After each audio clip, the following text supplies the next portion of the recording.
Hello everyone. तो आज हम लोग का मोशन का इंट्रोडक्शन क्लास है। तो हम लोग देखेंगे आज की मोशन चैप्टर में हमको क्या क्या कंटेंट्स का स्टडी करना है, कौन कौन से फॉर्मूले उसमें आने वाले हैं। तो मोशन चैप्टर में सबसे पहले हम लोग रेस्ट एंड मोशन को डिफाइन करेंगे, उसके कॉन्सेप्ट को समझेंगे। रेस्ट क्या होता है, मोशन क्या होता है। तो जब कोई पार्टिकल किसी फ्रेम ऑफ रेफरेंस के रेस्पेक्ट में टाइम के साथ अपने पोजीशन में चेंजेस लाते हैं तो पार्टिकल को मोशन में कहा जाता है। और जब कोई पार्टिकल किसी फ्रेम ऑफ रेफरेंस के रेस्पेक्ट में टाइम के साथ अपने पोजीशन में चेंज नहीं लाते हैं तो पार्टिकल को हम लोग रेस्ट में करते हैं। इसको ऐसे डिफाइन कर सकते हैं कि when a particle changes its position with respect to a frame of reference with time, then particle is said to be in motion. And if a particle does not change its position with respect to a frame of reference with time, then particle is said to be at rest. तो rest and motion के concept को समझने के बाद हम लोग uniform and non uniform motion को समझेंगे। मीन्स कि पार्टिकल का मोशन कब यूनिफॉर्म होगा, कब नॉन यूनिफॉर्म होगा। Uniform motion means when a particle travels equal distances in equal intervals of time, then motion of particle is uniform. And if a particle travels unequal distances in equal intervals of time, then motion of particle is said to be non-uniform. तो हम लोग इस chapter में rest and motion, uniform non uniform motion दोनों को समझने के बाद हम लोग देखेंगे कि कौन कौन से मोशन के लिए हम लोग यहाँ पर फॉर्मूले यूज करने वाले हैं।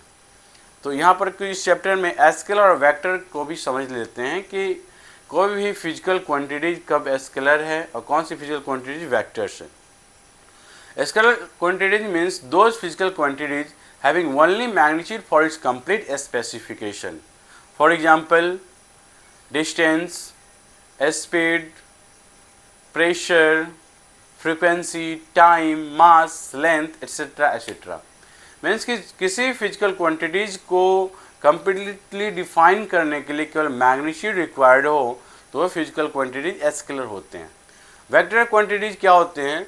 Those physical quantities having both magnitude and direction for its complete specification and it must follow the vector law of addition. Means कि वो फिजिकल क्वांटिटीज जिसमें मैग्नीट्यूड भी हो, डायरेक्शन भी हो और वेक्टर लॉ ऑफ एडिशन को फॉलो करता हो, तब वह फिजिकल क्वांटिटी वेक्टर होंगे। For example displacement, velocity, acceleration, force, momentum, impulse etcetera etcetera. Next हम लोग इस चैप्टर में स्केलर वेक्टर को समझने के बाद डिस्टेंस एंड डिस्प्लेसमेंट को समझेंगे। तो डिस्टेंस क्या होता है? The actual path length followed by A particle is distance and the shortest length in a certain direction is displacement. Means कि किसी पार्टिकल का जो एक्चुअल पाथ लेंथ जो होता है वो डिस्टेंस होता है और किसी दो पोजीशन के बीच का जो शॉर्टेस्ट लेंथ होता है वो डिस्प्लेसमेंट होता है। जैसा डिस्टेंस और डिस्प्लेसमेंट। डिस्टेंस और डिस्प्लेसमेंट के बाद हम लोग इस चैप्टर में स्पीड एंड वेलोसिटी का स्टडी करते हैं। तो distance per unit time is speed and displacement per unit time is velocity. Speed का formula distance per unit time होता है और velocity displacement per unit time होता है।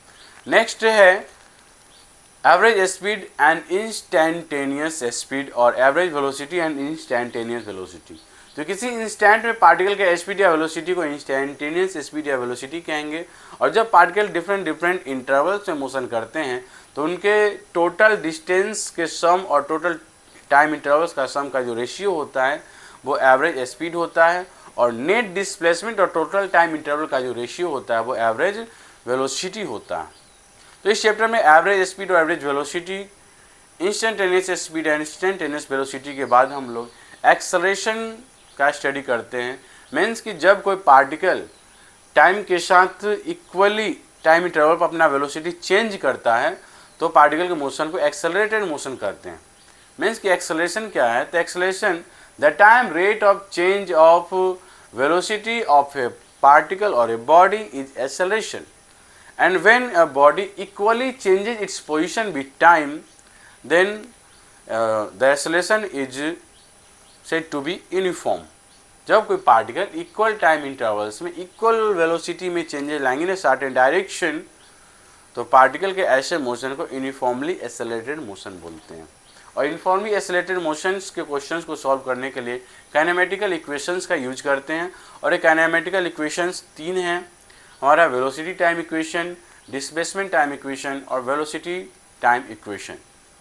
काइनेमेटिकल इक्वेशन के बाद हम लोग इसको ग्राफिकली प्रूव भी करेंगे, फिर ग्राफ पढ़ेंगे, displacement time graph and velocity time graph. और उसके बाद फाइनली हम लोग इस चैप्टर में सर्कुलर मोशन का स्टडी करेंगे और न्यूमेरिकल प्रॉब्लम्स की प्रैक्टिस करेंगे। हम लोग इस चैप्टर्स में आने वाले टोटल फार्मूले को देख लेते हैं। तो इस चैप्टर में फार्मूले जो है, एक यूनिफॉर्म मोशन के लिए है और सेकेंड यूनिफॉर्मली एक्सेलरेटेड मोशन के लिए। तो यूनिफॉर्म मोशन के लिए फार्मूला है speed equal to distance per unit time, velocity को डिस्प्लेसमेंट पर यूनिट टाइम, और average speed total distance by total time and average velocity is net displacement per unit total time. और accelerated motion के लिए 3 equation मेरे पास हैं: velocity time equation, displacement time equation and velocity displacement equation. v equal to U plus A T, S equal to U T plus half A T square and V square equal to U square plus 2as।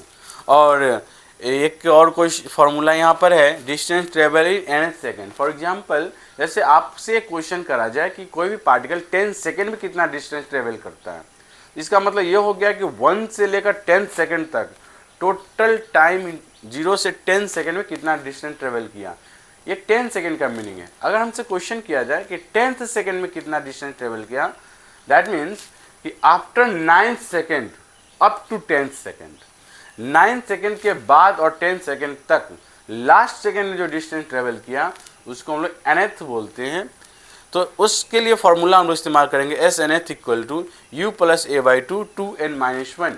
यहाँ पर u initial velocity है और a particular acceleration है और n वो time है जिस second में हम लोगों को डिस्टेंस निकालना है, डिस्प्लेसमेंट निकालना है। यहाँ पर v फाइनल वेलोसिटी होता है, u इनिशियल वेलोसिटी होता है, a एक्सेलरेशन है, t टाइम है, s डिस्प्लेसमेंट है।